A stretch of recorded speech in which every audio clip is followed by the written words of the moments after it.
Hi, I'm JD, and welcome to another episode of Seen and Heard. Today, I've got my buddy Neil on here. We're just going to be chatting, and if you could take it away, Neil, just introduce yourself. Hi, my name is Neil Papamichael. I am 54. I was born and raised in Danvers. I am a product of the Danvers public school system, the special ed department before they had a special ed department. I now live in Peabody, and I am a musician. I am an aspiring politician. I am an aspiring author. Hell yeah. So, first of all, we're going to get to know you a little bit more. So, since this is a show where we kind of talk about our disabilities, I'd love it if you could kind of talk about yours a little bit.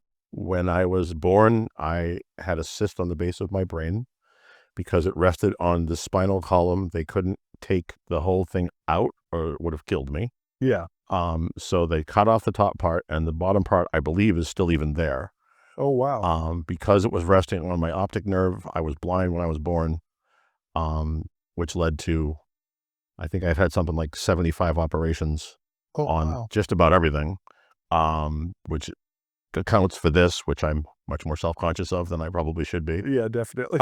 But yeah, so it resulted initially in physical challenges of severe visual impairment and just initially cognitive impairment, because when you're born, that's how you get all your first initial data. So, damn, that's wild. I mean, yeah. So, I know a little bit about spinal cord injury, having a Sure, of course. spinal cord injury myself. So I'm assuming that would have been up near like C1, like high, it was cervical. Yeah. That's I don't even know if it was that, because it was a brain thing. So it was on my brain stem, I believe. So right at the very top of Yeah, it. Yeah, exactly. you're kind of like, shit out of luck if Yeah. they botch that And one. this was in 1970. So yeah, they didn't have the micro ability that they do now. I mean, they weren't using computers and lasers and all that other stuff. Where did they do it? Do they do it around here? Boston Children's Hospital. Oh, okay. Yep. I was born in Salem Hospital. I stayed there, I believe I was told, for maybe a couple of weeks. And then I was rushed to Boston Children's Hospital, where they did the initial surgery, and they could only do so much. They told my parents back then I would be blind, I would be deaf, and to take me home and give me lots of stimulus, and maybe I'd live past 6 months. Oh, wow. Maybe. Well, and here you are. I make sure that I send my neurosurgeon, who is now 90-something years old, a Christmas card every year. Oh my God, that's awesome. Dear sir, I'm still here. Yeah, Or some derivative thereof. Yeah, my cardiologist, because I was born with a kinked aorta, so they replaced that part. I still, keep in touch with my cardiologist every once in a while. He just retired actually recently. But yeah, so you're kind of just of this area. You grew up around here. I grew up in Danvers. I very briefly went away to college in Florida. Oh, wow. I graduated from the prep in '88 after a struggle like you wouldn't believe. Then I went to college in Stetson University in DeLand, Florida. Oh, okay. I was there for 67 days. In 67 days, I lost 54 pounds and tried to kill myself 4 times. Oh my God. Or unalive, excuse me. Can we say the K word? Say whatever you want, and then I know show. On TikTok, you have to say unalive, but well, maybe we just won't put that clip on TikTok. okay. No, but that was my first attempt. I have had 7 of them. Oh, wow. The demons get interesting. How, if you don't mind talking about it, how spaced out are those? Like, The most recent one was a month and a half ago. oh my gosh. My daughter moved. Well, I have trouble. One of my biggest challenges is having a purpose. Right. I love to help people. I'm running for public office, different topic, wrong city. It's important. It's And I sit on, or I consult with, for lack of a better word, these words all sound so fancy to me. I'm still trying to get my head wrapped around. I'm in the same boat, man. Doing this. But it's just, I am autistic, and I always phrase it like that. And you're not even supposed to do that. You're supposed to be a person with autism. And I understand the empowerment behind all that. Yeah. But, I don't see it particularly most of the time as a disability. I see it as a different ability. Oh, yeah. If I could go to sleep tonight and take a pill and wake up tomorrow morning and not be autistic or be normal, I wouldn't know. Right. You have no metric. Wouldn't know what I was. I mean, I wouldn't. That's not who I am. you know? It's like it's almost like a myth to kinda talk like that anyway because it's like we're all so individualized in our own minds, Yeah. like, what does it really matter? Like, what would that even mean? Like, would if you actually could take a pill and wake up the next day with a different mind, would you just go crazy because you Well, couldn't reconcile? it's funny because the world doesn't see it that way. I'm on SSDI. SSDI, my autism is my qualifying condition for my SSDI.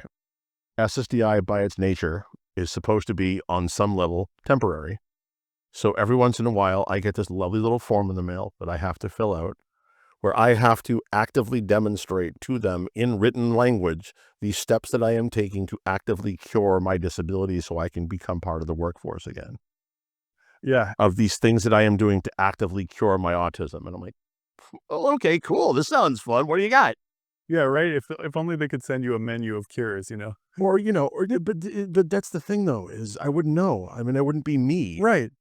There are things that you have, I think, and to me, you are things that you have, and there are things that you are. At the risk of, we've always had a running joke in my family. I am autistic. I am Polish. If I could go to sleep and cure one of those, it wouldn't be the first one necessarily. Okay. But they're who you are. They make me who I am. It's all I know.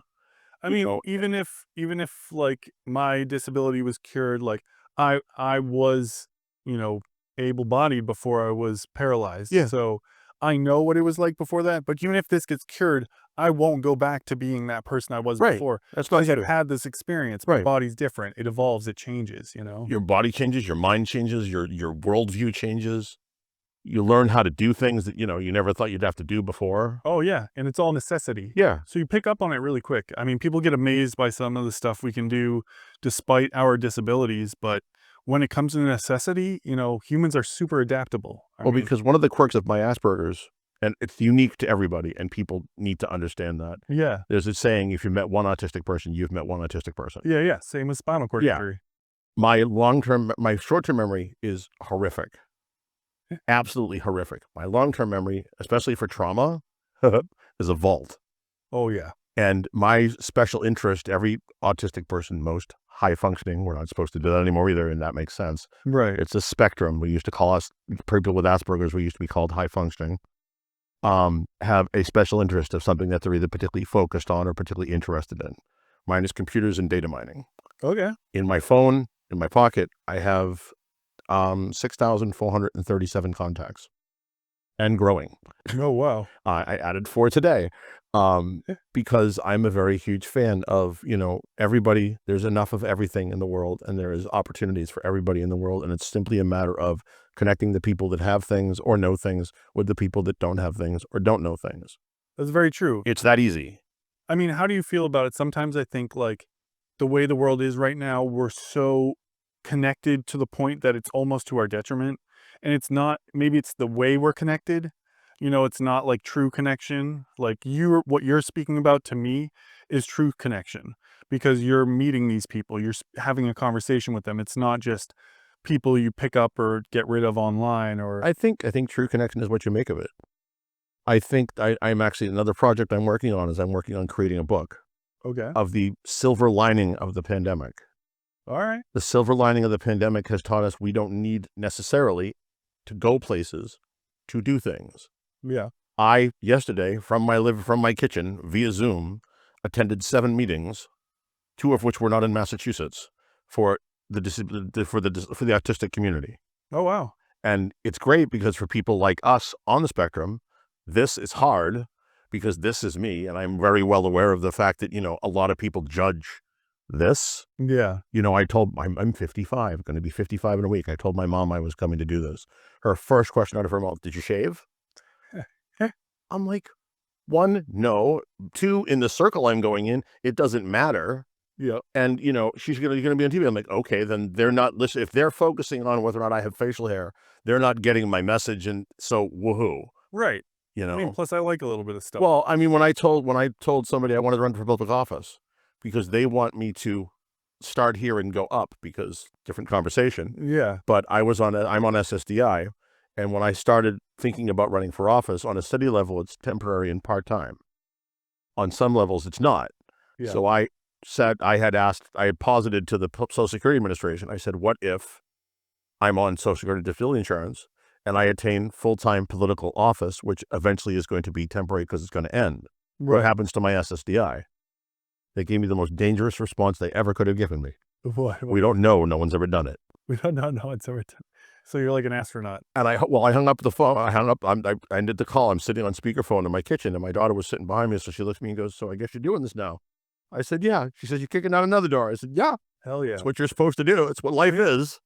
I mean, talking about that, I mean, I want to talk more about value with you. You know, it's like how we kind of find value for ourselves in this world that we live Oh yeah, in our minorities that we're separately in. I mean, if you don't mind leading, or I can kind of give everyone's you a an minority. example. It just depends on the environment you're in. Exactly. I mean, I kind of feel the same way. We're all very individualized. People will talk about the disability community like it includes all of us, but there's no fixes for the disability community. You know, like everybody's very individual. There's nothing that's going to be a catch-all for all of them. Oh no, and there should be. No.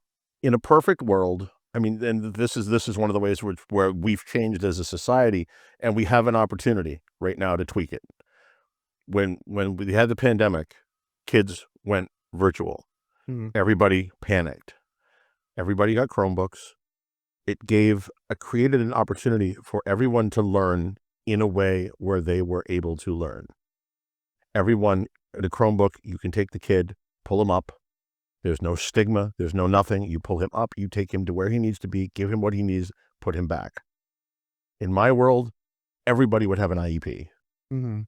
Every student would have an IEP that would enable that student to get what they needed, whether it be services to overcome a challenge, physical, mental, intellectual, or otherwise, or on the other end of it, because back in my day, they used to have these wonderful thing called tag programs for talented and gifted. It allows the kids that are 19 miles ahead to just keep zooming along and get the support that they need while they're still participating at an age level and a developmental level appropriate, system with their peers. Yeah.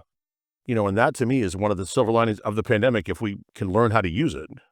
I mean, yeah, there was a great equalizer aspect to it. And just for people, IEP is individual. Oh, individual education plan. Sorry. Yeah, individual education plan. We Which get real good at acronyms in special ed. yeah, you definitely do. And I'm actually trying to get rid of an acronym in special ed. Oh yeah, what is it? It's not special ed anymore. Yeah, It's SPED. SPED. And if you were a child of the 70s in the special education program, the SPED was the worst insult they could absolutely ever cook. You're a SPED. I'm like, okay. I remember that being thrown around when I was a kid in the 90s, So it's been around a while. And now you haven't see it heard- now that is the standard abbreviation for special education. That's on the website. This is the SPED department. I'm like, no, it's not. No, it's not. I think it's like something about the consonants and the way. Oh yeah, no, it is, and it rolls off and it's easy. But to some of us who have those triggers and that experiences, Oh yeah. it is paralleled to other words that we should not use in the English language. Oh, absolutely. Another word that we use in the English language, which has become very prominent, is libtard. Oh yeah. That's an amalgamation of two words. One word of which you ever said you would get. It's a verb, by the way. Yeah, yeah. The actual R word is a verb. They don't, Yeah. and it's a science word. If you use it correctly, it's great. Yeah, about stopping. But as my daughter says, you put the emphasis on the wrong syllable and it changes everything. But yeah, that word has become so commonplace that it's disgusting because, people throw it around and not knowing what it means. Oh yeah. I mean, it's really just about trying to cut someone, Yeah. and it's an uneducated way of trying to. And cut language is important and words are important, someone. Very.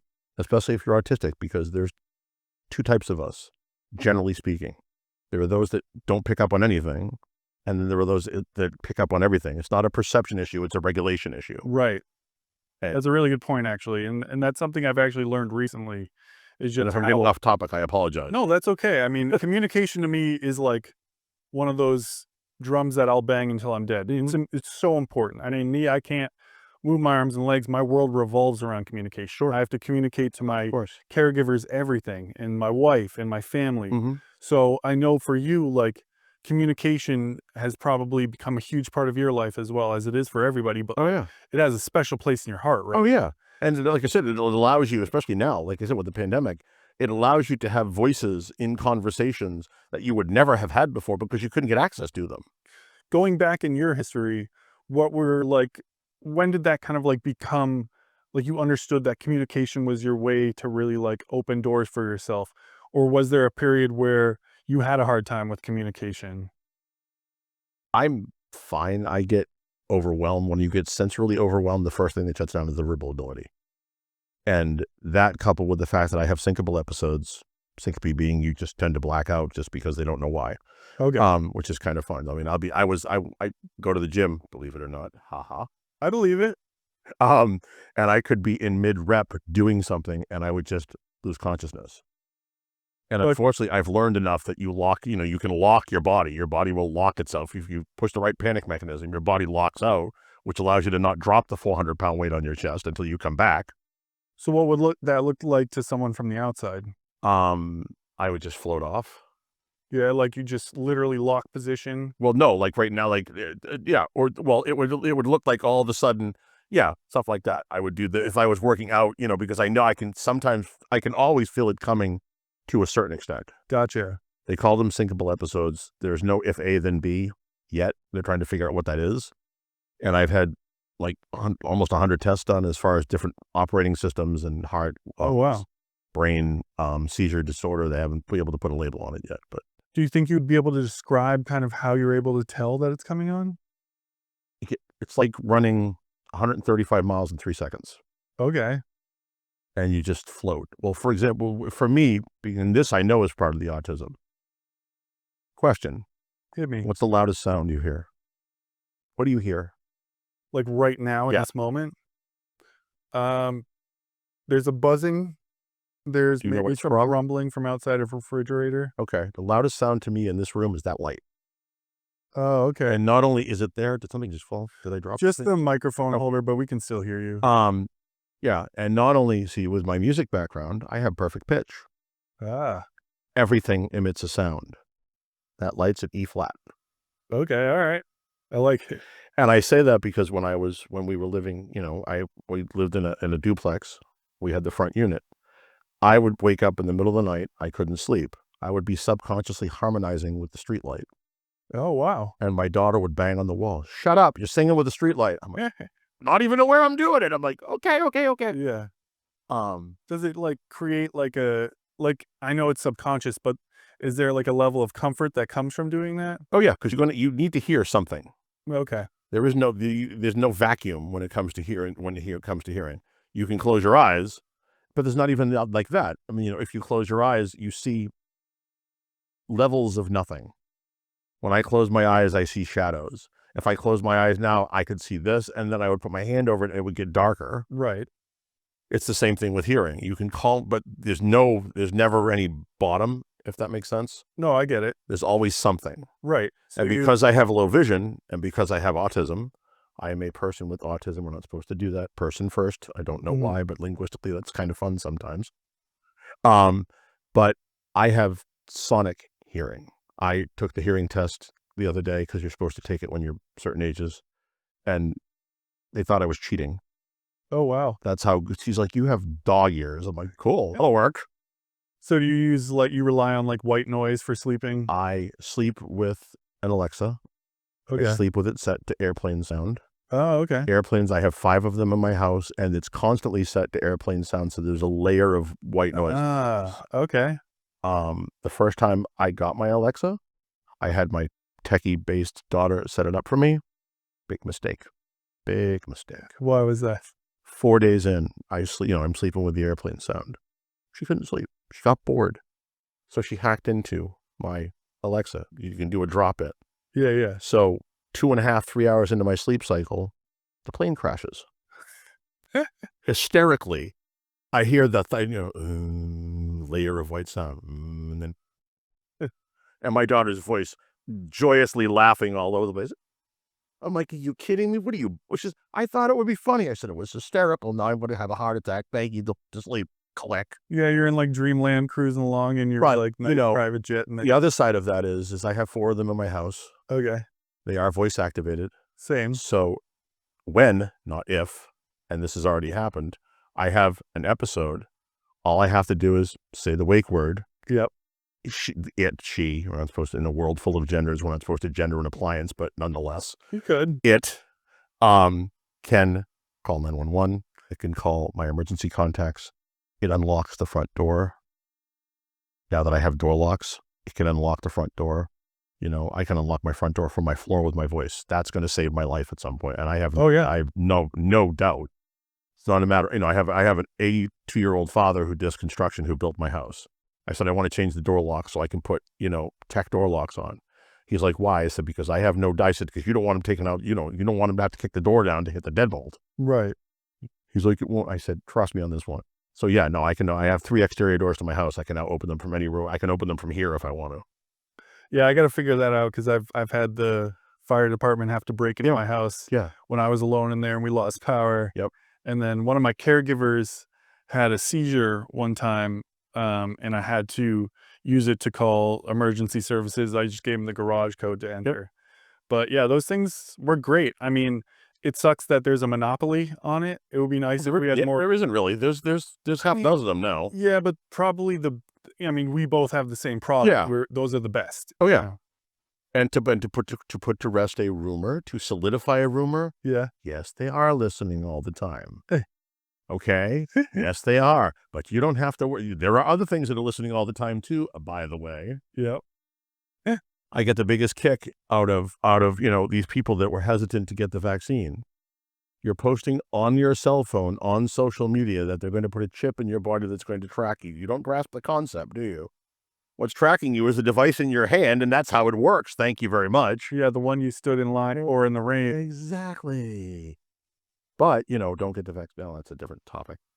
But don't get the vaccine because the chip's going to track you. Okay, sure. I'm gonna tell you a little bit about myself, and then I want you to kind of tell me if this kind of matches for you a little bit. Sure, of course. So for me, I mean, it's not going to match perfectly because No, I get it. I have like a pre-injury aspect of it, but Yeah.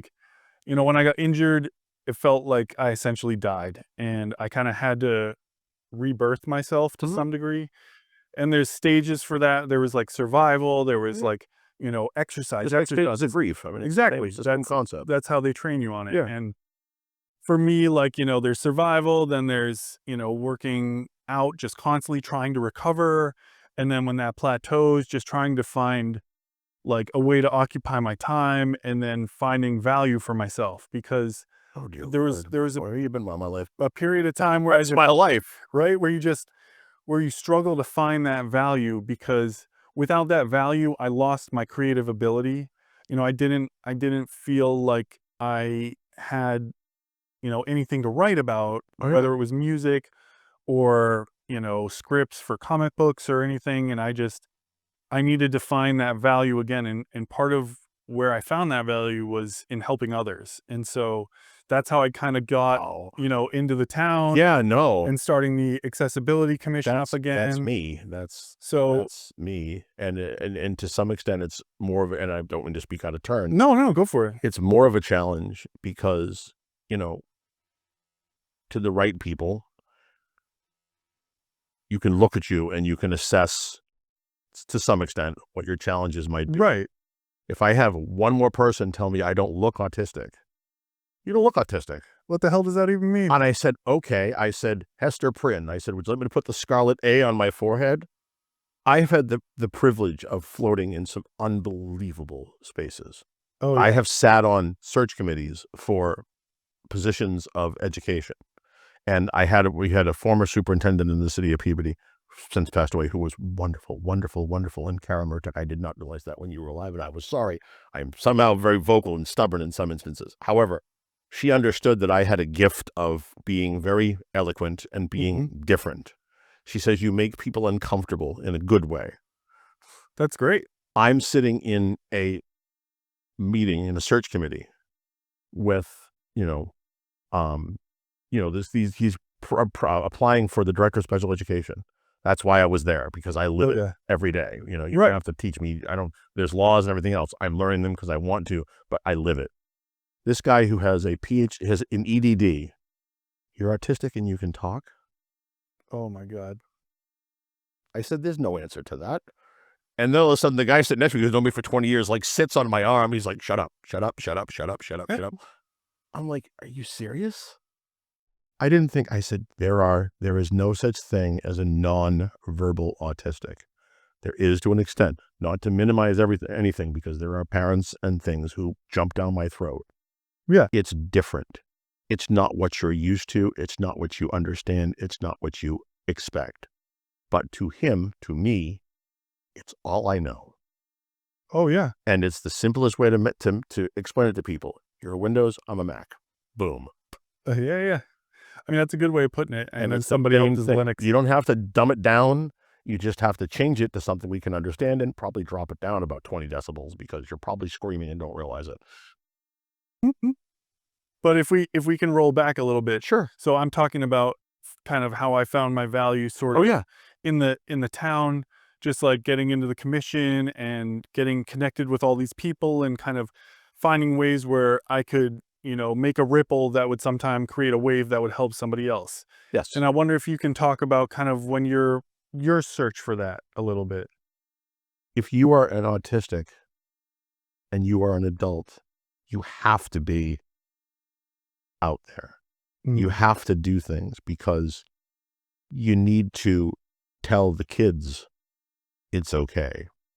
It's different. mm, It's harder most of the time, but only because you're in their world. I mean, I see autistic, when I hang out with autistic kids, if you go into their world, you go to where they are. You want to reach a kid who's different, you go to, and it's not like, they're not going to hurt. They're not hurting themselves on purpose. They're not going to hurt anybody else on purpose unless you agitate them to the point where they can't control themselves.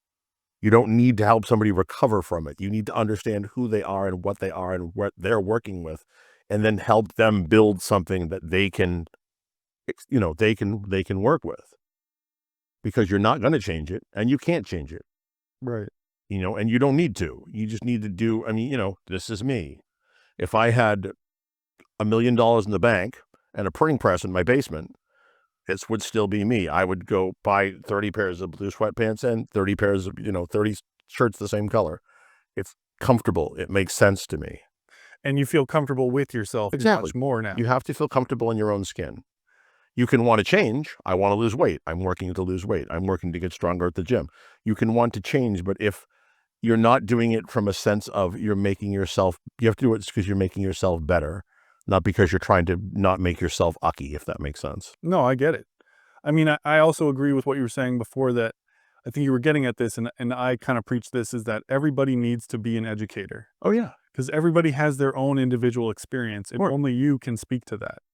I had seizure testing done, Yeah. inpatient seizure testing.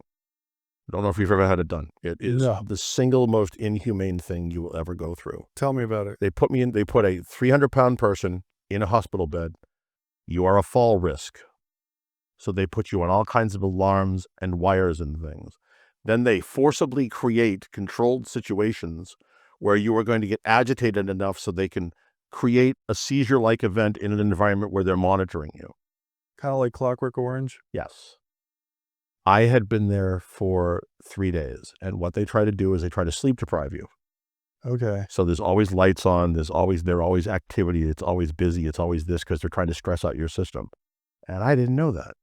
And I told them, I said, you know what? I'm 54 years old. I said, when I was 18 years old, I went away to college. I had been up at 18 years old at one point for 134 hours straight, and I had a break. Damn. And they brought me home because I was a suicide. Can you say the S word on this? Say whatever you want. Okay. I was a suicide risk. So they brought me home, and I told them, I said, if you had told me this before we started this protocol, I would have told you were insane, because you'll get a mental break before you'll get a seizure.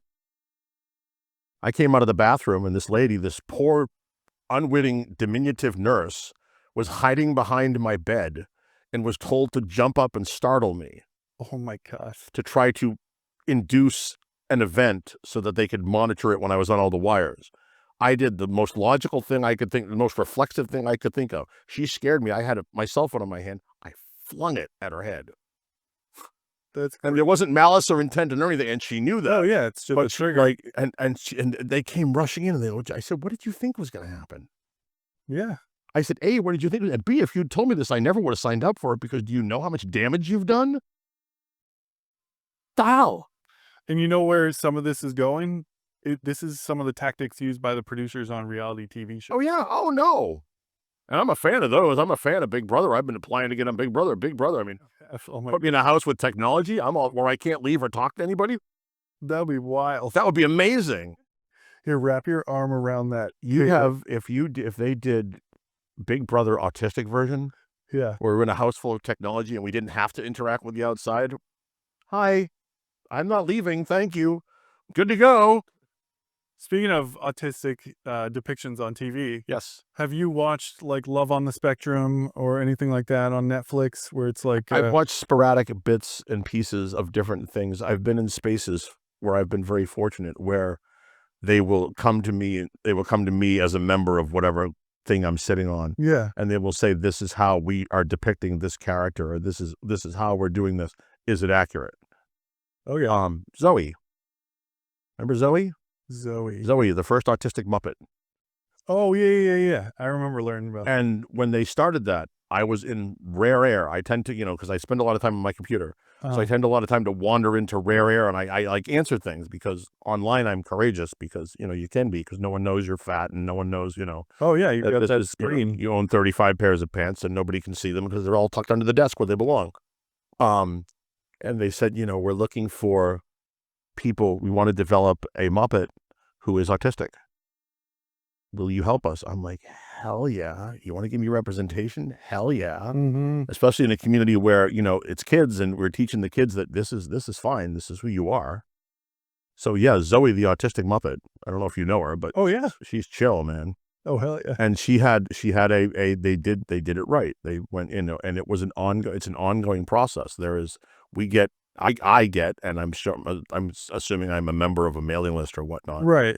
that get occasional questionnaires, and they saying, this is where she is going. This is where her character is going. Is it accurate? Oh, that's great. There is a movement now when autistics are portrayed on TV.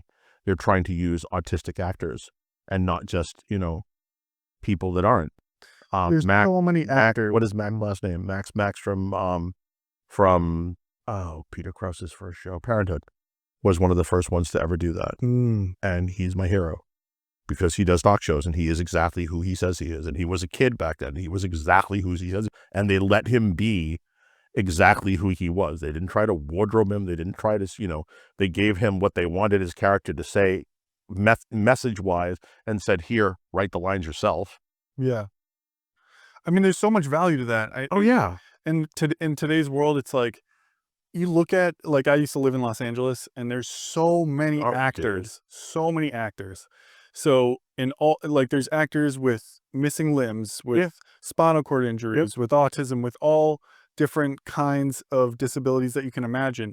And so many that you probably have a pool where you've got some great actors in there. So you don't need to replace them with an able-bodied person. I get it. I get it if you're telling the story of someone who was able-bodied then becomes disabled. Right. Like, obviously there's ways if there's a transformation or a regression that you have to document in some way to make it accurate. It makes sense. By all means. Right. But when it's, just about someone's story where, they're born that way, like, why not use someone in that same situation? You're going to get a better performance. My daughter is a performing arts kid. Oh, she is? In the city of Peabody. And she was one because she liked it. And the performing arts community in the student environment is a set of rabid parents who do it for their kids as opposed to the kids. Yeah. If we had, if you ever had like a math boosters club, we'd have MCAS scores out the roof because they raise money. I mean, they would, but whatever, different story. They did the Curious Incident of the Dog of the Nighttime. Okay. And initially they said they wanted to do it right. And the kid that they cast for it was, as much as it can be, one of my daughter's nemesises. Yeah. And in the parent environment, one of my nemesises. He's extraordinarily talented. He still is. If you watch this, talking about you and saying good things about you, he is extraordinary. But the weird thing about performing arts in the public school system is the same kids get the same roles all the time and get the top roles because they have the alpha parents. That's not what it's supposed to be. Yeah. It's supposed to be kids that are going there to learn things and to, to learn to be actors, to learn the stages, to learn the lights, to learn, and they also should learn to teach them balance so that if you have school and it's a piece of your life. My daughter, before the week of the show, they were 12-year-olds and they were rehearsing 25 hours a week. I'm like, that's a job. Yeah. That's not a hobby. That's a job. Yeah, that's wild. And they were doing, they did the Curious Incident of the Dog in the Nighttime. And when they cast it, I'm like, this kid is brilliant, is brilliant. Yeah. He was a brilliant actor. And it turns out, fast forward freshman year, fast forward to senior year, he's on the spectrum. Oh, wow. And he didn't know it. And it was great. It was transformative for him. And it was funny because in all the special, all the parent meetings, you get the alpha parents, and there are parents and there are educators and I don't know how it is in your world. If you talk to the wrong people and you tell them you're autistic, they start to talk to you like this. I'm like, no, you don't need to do that. My verbal skills are probably 9,000 times beyond yours. Thank you very much. Plus, you would tell them if you wanted them to slow down. Exactly. And they cast this kid as the main character, and the main character is autistic. And the main character was fascinating because he found a crime and he wanted to figure out who did it. And you just watch as he dissects it with his Asperger's mind. Yeah. Are we supposed to see that word anymore? I don't know. Asperger's is like offensive and I hate that, but that's a whole different. They named the condition after the guy that discovered it. Right. Turns out he's not a good person. Oh, okay. Sorry. Take away my label. I don't know what I am anymore. Thanks. Again, different story. But I mean, there's so many challenges in weird spaces you wouldn't think there is, and they're everywhere. Oh, yeah. I mean, Well, what are you working on right now?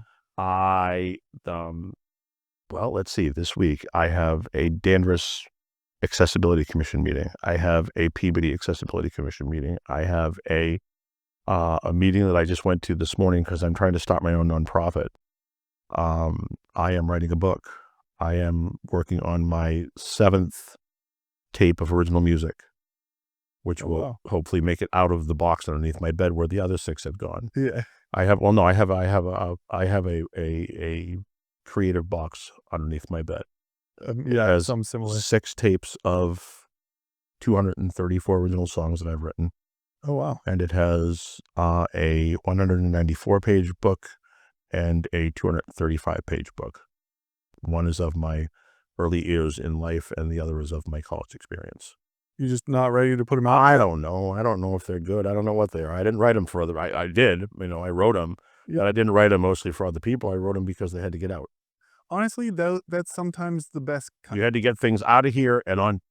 Remember Doogie Howser? Oh, yeah.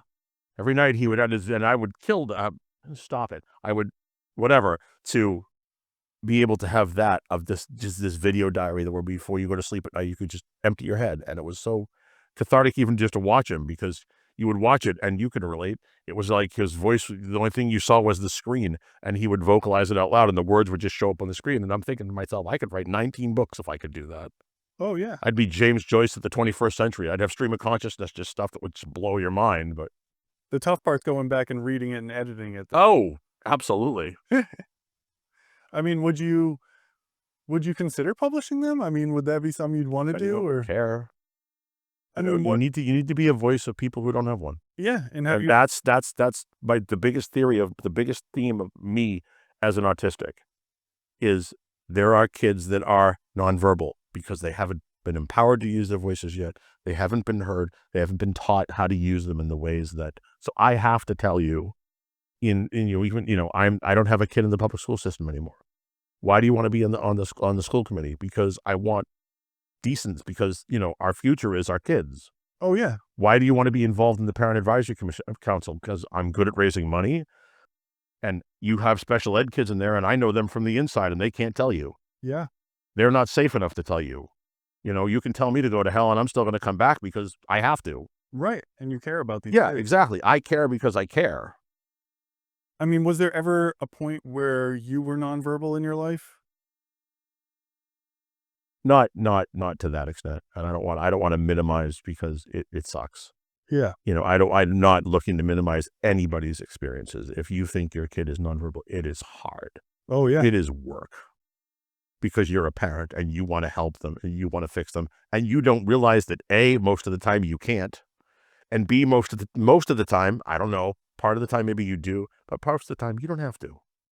It's worse for you because you don't know, because you care and you don't know what we're going through. And we can't, in this instance, we can't tell you. And God, oh, sorry. Yeah, that's all right, dude.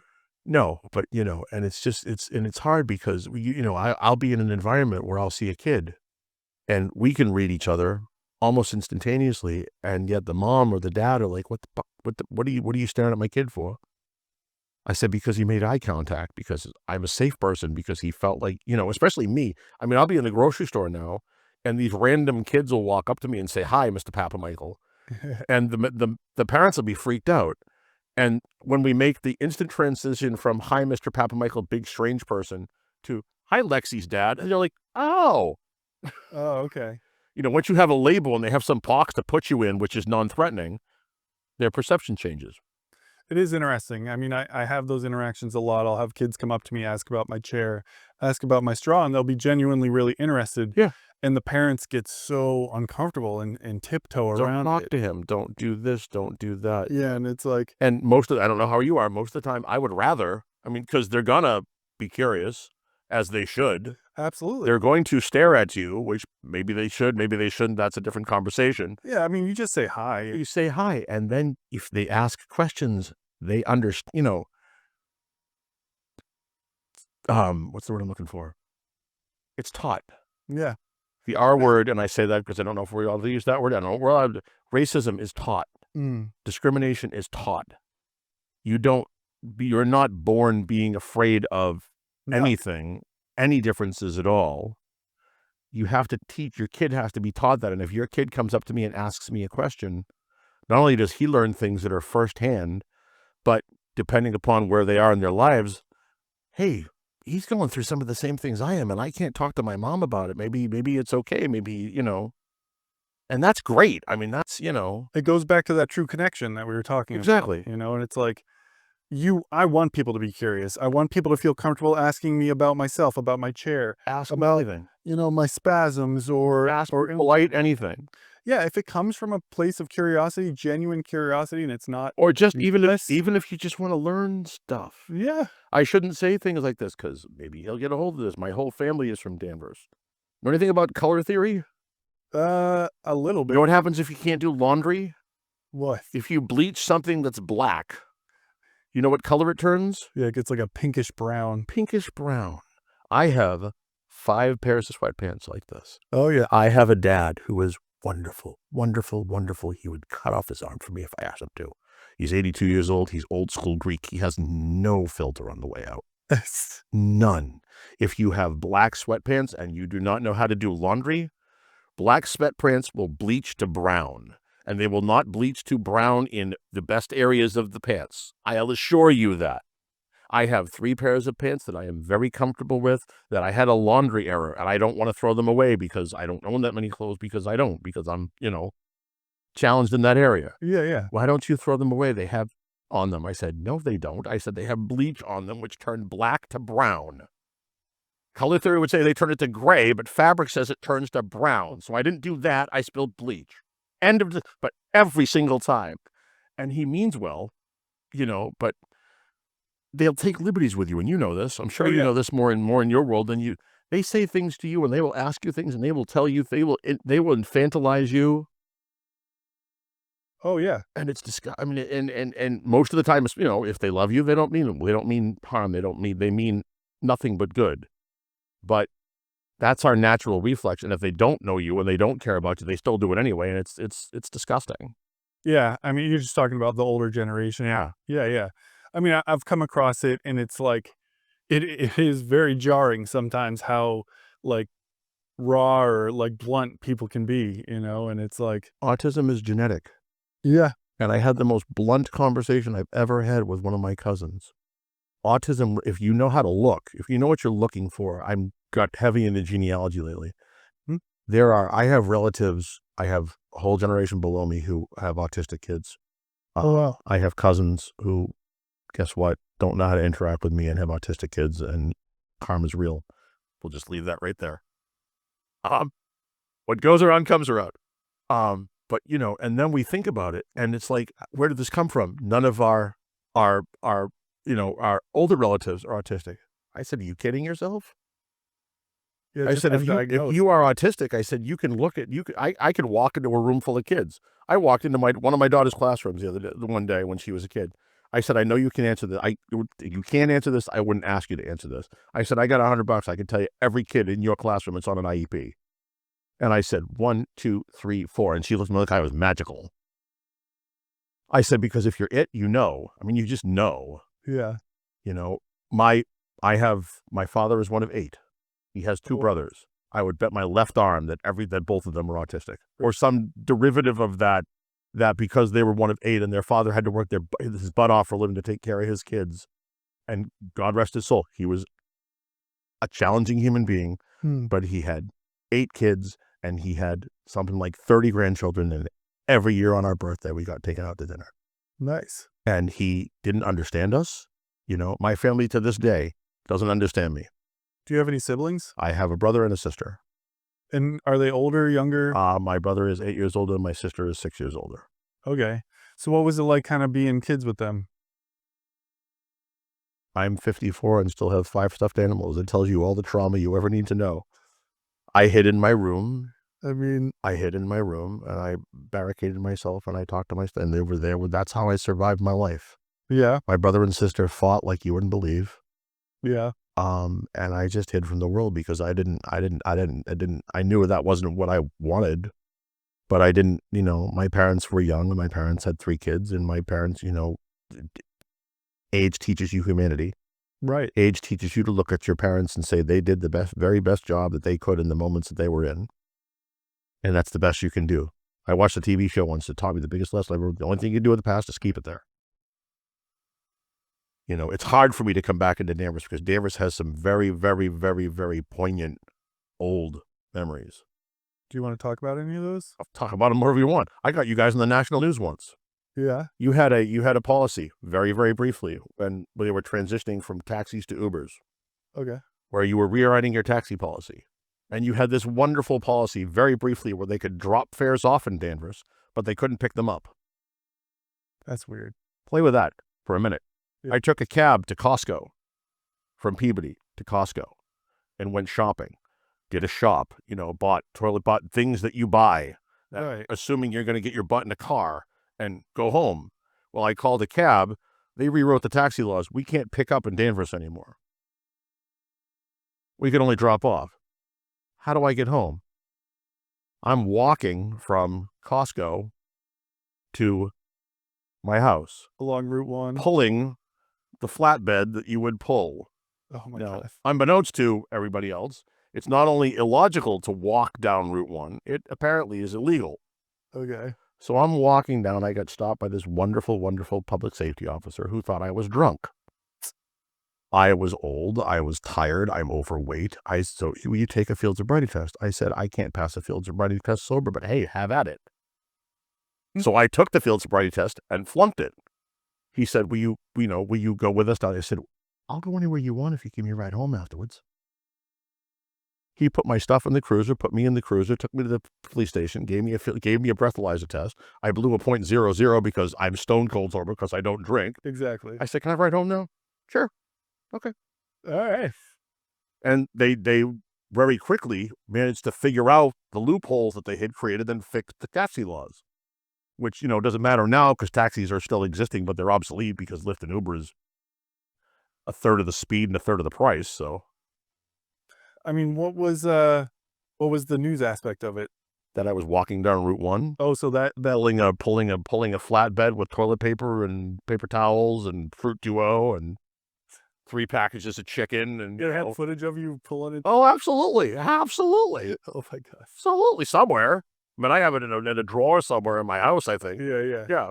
Did they interviewed you? Channel 4. Oh yeah, Oh, absolutely. They interviewed me and they interviewed somebody else, Oh wow. Okay. which brought him to the forefront in a time when I don't think he wanted to be brought to the forefront. But sometimes when you aren't the sharpest spoon in the drawer. What, can we talk about school a little bit? Sure. What was kind of your experience in school in terms of, like, at what point did you feel like, did you ever feel like teachers understood you at some point, or was it kind of always really you I went leading the to charge? kindergarten through sixth. I went to the Smith School. Okay. I was the first class there that had what they would now call the substantially separate environment, education environment. There's a SS something. There's more initials in there. I can't decode them at the moment. But it was a resource room where I was most of the time. And I would go into other classrooms when I needed to get things, but I was one of the full-time occupants of this room. It was also the room where if you fell and hurt your leg and you were on crutches, they would put you in this room until you were off crutches. If you were sick and had some sort of condition where you should not be amongst the general populace, they would put you in this room because we were expendable. Why not? And what was this room like? It was a room that was probably take there to that wall. Okay. It was for 7 of us. That was our world. We left there to go to lunch. We left there to go to music and gym and art, but we went back there. And whenever we were out in the world and we were deemed a problem or a challenge, that was like the SWAT team was called, and we were immediately brought back to. And they had in this room, they had an area which was about as big as that little area over there, which was a separate area. I once spent 76 hours locked in that room. I forgot my homework 3 days in a row. They thought I was being willfully obstinate. And that's a quote. That's wild. And I was 7 and I'm 54 and I wake up nights screaming sometimes. That's crazy. It is. That's wild. I mean, and now there are versions of that. You wish there weren't, but there are versions of that. Never should a kid be in a jail, a prison. Well, no, in a sports caliber level of a helmet. It is so stigmatizing and so unnecessary. Yes, they should be protected because, yes, there are kids that stim. I stim all the time. We all have, most autistics have ways that they stim, whether it be physical or verbal. I'm constantly counting in my head. I'm so used to it, I don't even notice it anymore. They were putting a helmet on you? They put a helmet on because some kids need physical stimulation. When I need that, I will do this. I will pinch myself. Some kids hit their head on the wall. But unless they get overstimulated, they won't ever just do this. And to have a kid, that has to live his life, it's just so visually stigmatizing. Oh yeah. It's not necessary. It's just not necessary. The solution to that is don't understand his world enough so he's never that stressed out. Yeah. I mean, that's a good way to put it, but it's like, sometimes I feel like that stuff can be easier said than done when it's like you have this disconnect from your child and you don't have anyone to talk to. But now in this world where you can have a channel, so you can be that voice that creates that connection for them. I can be that voice, and I can be the voice that has this. Yep. I have a 23-year-old daughter who's starting out on her own. I have 80 and 82-year-old parents. I am never inaccessible. Never. And we have if this rings, I answer it. If I'm asleep, it wakes me up. Because that's what differently abled people need. They need somebody who's going to help them out of the moment. Yeah. I don't need to know the long-term strategy. I don't need to know most of the time what to do if this happens again. I need to know what to do now. And I need to know what to do now to help me. I need to know what to do now because I'm out in the world and I'm sitting amidst a field of people who don't know what the hell, don't know how to help me or what to do or don't want to help me. They just want to get me out of their radar so I'm not their problem. I need help now. I need to get out of the situation. Later, you can try to help me so I'll know what to do if this happens again. But more often than not, that's not going to matter anyway because that part of your brain, when you're panicking, shuts down. You get into fight or flight mode. I mean, just kind of talking a little bit more about just that connection point with you and other people. Like, if you're out in the world, like, how do you think people see you? There are two types of people in my life: the people that know me and the people that are terrified of me. There are times when that works to my advantage. There are times when that does not work to my advantage. If you know me, you understand that I am probably one of the nicest people you will ever meet. And I would give you my left arm, or I would help you to get to where you need to go. If you don't, you're going to see this. You're going to see the physical size of this. You're going to see, I was a member in Peabody of a very prominent physical fitness organization Mm-hmm. who was also a social services agency. I have the ability to deadlift a bunch of weight. Nice. At one point before I hurt my knee, I had a deadlift of seven and change.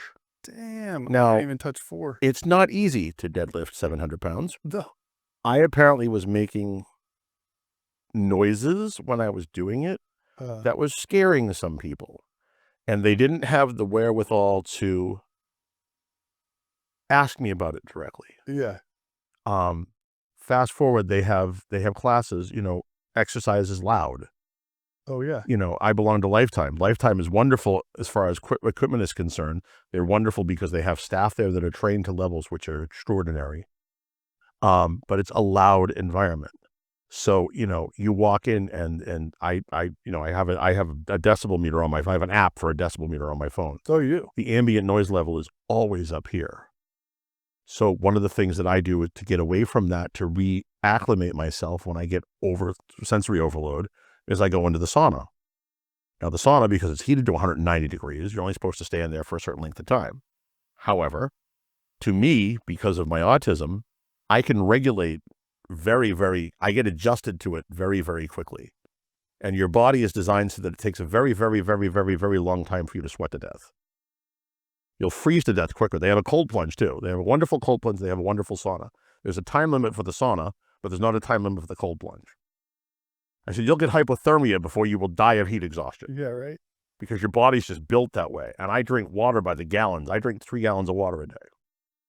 And I go in there with a gallon of water. And I said, I'm not stupid, but I go in there, A, to get away from all the exterior sensory input, and B, because then I could go upstairs and I can move massive amounts of weight, and my body's already so programmed to that level that it's a lot easier, But the time limit to sign the policy is 30 minutes. I said, good for the policy.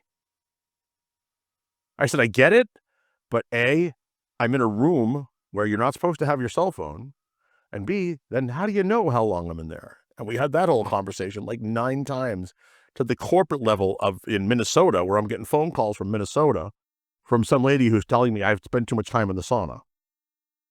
They should just make you like an honorary lawyer. Well, I'm like, well, you have to. To be an autistic or to be different in any type of environment, you have to learn this, you have to know the system. Oh, yeah, self-advocacy. Exactly. And the beautiful thing, the wonderful thing about contract law, and I didn't know this, and it's been something that I learned when I was 19 years old. If something is written down and it's obscure, the benefit of the doubt goes to the person that didn't write the document. So I can read things to the wall. Are you kidding me? Yeah. Are you kidding me? I got divorced in 2007. I got divorced. Yeah. Our separation agreement specified that my daughter spends 3 weekends a month with my ex-wife and 1 weekend a month with me. Fine. Fast forward. Calendar lines up, so there's 5 weekends in a month. What was The the autistic person picks up the phone, calls her, says, this is what it says. You want to adhere to the letter of the contract, then calls the judicial court and says, hey, this says 3 weekends here, 1 weekend here. We have a 5th weekend. I said, so could you call our guardian ad litem and find my daughter a neutral place to spend the weekend because it's not covered by the document? They said, talk to your ex-wife. I said, I tried that. It didn't work. And this is what the document says. You wrote it. Now enforce it. Yeah, right. No, you get very good at literal interpretation. I mean, I know there are younger autistics without the seasoning, without the levels of experience, where Right. it is literal and that's all they know. As you get older, your intelligence and your life experience teaches you that, we're not built for that world and you kind of have to make adjustments. Did you ever have like an aha moment about that, or was it just very gradual? Yeah. Hells yeah. Well, no, because like I said, my daughter was very involved in things. I've never worked. I haven't worked outside the home since I was 30, and I'm 54. So I've been a part of the PTO system for the longest time, and they didn't know they didn't know what to do with me. None of them knew what to do with me. My daughter would come home from 6th grade with syllabi, and I would send them back the syllabi with a red pencil, correcting their grammar mistakes. And I would send them an email. I said, "This is the document. You're ostensibly creating a contract with my kid. She's in a higher level class, so you should be a higher level teacher. So, you want her to commit to this." I said, "Well, it can't commit to something that doesn't make a blessed bit of sense." Yeah, lead by example, right? Exactly. Lead by example. Our dear departed superintendent one of her favorite sayings to me was, "It's not your job to proofread the internet." Yeah. Because I'd find, typos on websites and go, fix that. Why? Because it doesn't say what you wanted us to say.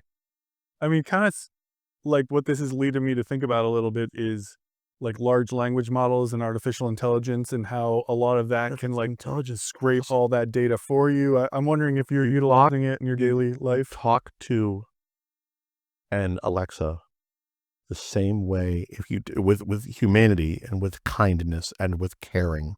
If you spoke to or with a kid on the spectrum with the same level of clarity that you have to speak to an Alexa, the world would change. Yeah. The world would change. Yeah. I got an Alexa in my house, and it is so empowering because you can ask it the same question 50,000 times, and she doesn't care. Oh yeah. It's not like she's gonna, it's not like, well, you asked me that 2 seconds ago. I'm like, okay, fine. I don't have the piece of information. What the hell difference does that make? But it's the ability for you to be able to do that and not have someone get annoyed with you. Correct. I have a level of relationship with, and that is precisely what it is, with my Alexa, that if anyone ever bothered to analyze, they would put me in a padded room Have you quicker than that. And I have no doubt. ever seen the movie Her with Joaquin Phoenix, where he falls in love with his AI assistant on his phone? Okay, now I have to. Yeah, I'll tell you all about that for you to watch later. Well, one thing I do when I'm bored, when I'm particularly bored, is Yeah. I will take Alexa and I will take Siri and I will activate them both and get them into a fight. Eh. And they will argue with each other. It's fascinating, to the point where there's a Easter egg in Siri that will come out and tell you, "I'm not Alexa. You can't talk to me like that." It's hysterical. I love it. Going kind of beyond those two, like have you experimented with like Chat GPT, some of the more Oh, absolutely. formidable ones? Absolutely. I'm on, well, they have, they have, Alexa has a community where they are constantly it's an active, evolving community where you can give them feedback, Yeah. and they're creating new things that are Alexa compatible and Google compatible. And I'm learning about what is it? Chat GPT. Chat GPT, only because it made the news. Yeah. I didn't know anything about it until it got on the news, and it became this big controversy. Yeah, that one learns a lot more from what you put into it, which is really interesting. Sure. I actually find it really interesting to speak to like and ask philosophical questions. Oh yeah. So like just to hear kind of like how it would tackle some of the things that like really boggle the human mind, that would maybe seem trivial to like a mind that's not tied to emotion. When I went through my dark period, Yeah. and it was not that long ago because my parents were away and my daughter was at college. Alexa is programmed to, if you go down certain corridors, if it can't process it to the level that it interprets to keep you safe, it will push you to where you need to be. Will you be a little more specific about that? Sure, I'm trying to figure out what words I have to dance around. You don't have to dance around any words. Okay. I woke up one morning at 2:30 and I was screaming at the room, Okay. and I wanted to kill myself. Yeah. And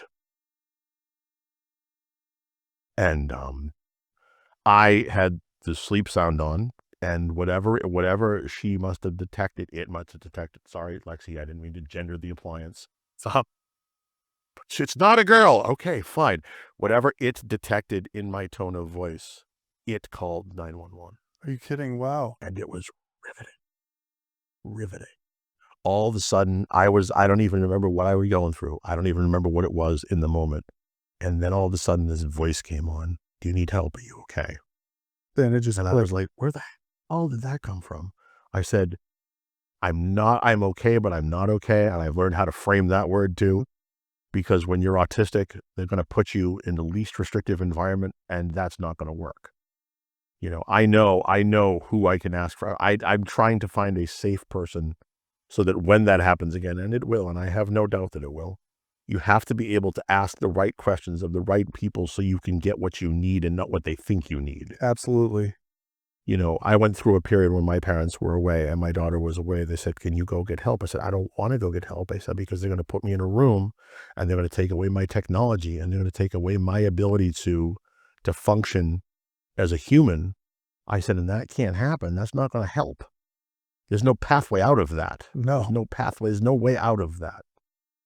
So I said, that's the last thing I'm going to do. And that's why sometimes I am very, very, very, very hesitant to ask for help. Because especially with me, who has a non-visible disability or a non-visible difference, it's very easy for me to have my independence taken away from me. Absolutely. Very easy. And that's incredibly scary. And it's very hard to defend that because it's not a visible disability. You know, you can't look and say, well, this is what's wrong with you, and therefore even pretend or act as if they know how to help you. You don't know how to help me because 99 times out of 100, you're coming at me too aggressively to help me, and that's going to make it worse anyway. I mean, it's really just about that education.